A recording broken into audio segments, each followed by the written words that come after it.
Tadi asana. Tadi apa?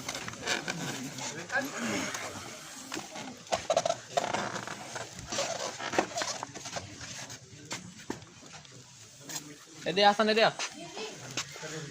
साईं असांजे दोस्त आहे उमेद अली कलवड़ साहब जी सालगिरह सेट ते थींदी हाणे ऐं उन सां गॾु असांजो प्यारो मोहसिन असद खान कुरी साहब मौजूदु आहे ऐं पहिरियों भेरो ज़हर ज़िंदगी जे सेट ते इहा पहिरीं सालगिरह उस्ताद जी मल्हाई वेंदी थोरी देरि खां पोइ।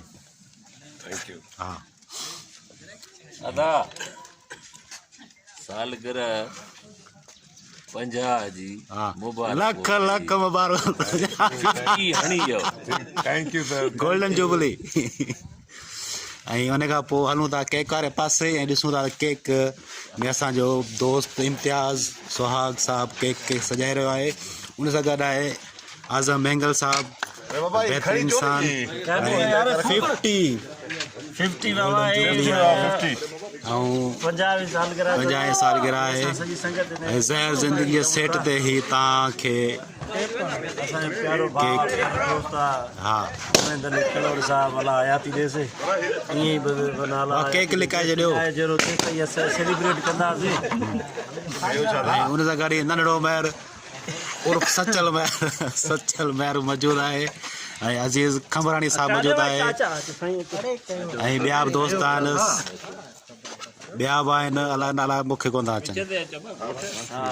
अहमद अली शेख साहब आहे हिते साम्हूं अची अगेंस्ट लड़ बीठो आहे अहमद अली शेख साहब ऐं मेराज साहब असां गॾु मौजूदु आहे लाइव कोन थो हले रिकॉर्ड आहे। हा अबाब happy birthday to U Ustad. Thank U sir. Thank U. वो केक तो के दिनो थे सवाब खातिर सबको हिकिड़ो फुकड़ो फाड़े फुकड़ो अचर अरे तू बिया छा कंहिंजो फुकड़ो फाड़ंदो आहे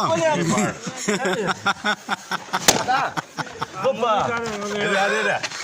हा वाह हाँ खजो खजो अब खजल लिया यार मां क्या दे दिल्ली कलवड़ जी सालगिरह है। Happy birthday to you. दीदी ये बड़ी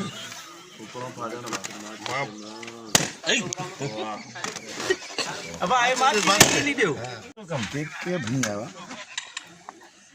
ये फुकड़ा लगे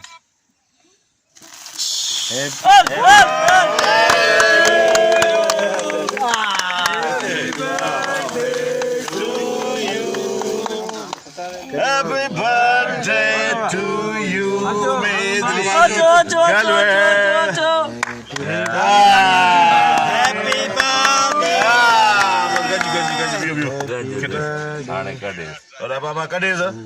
बिस्मिल्लाह। well done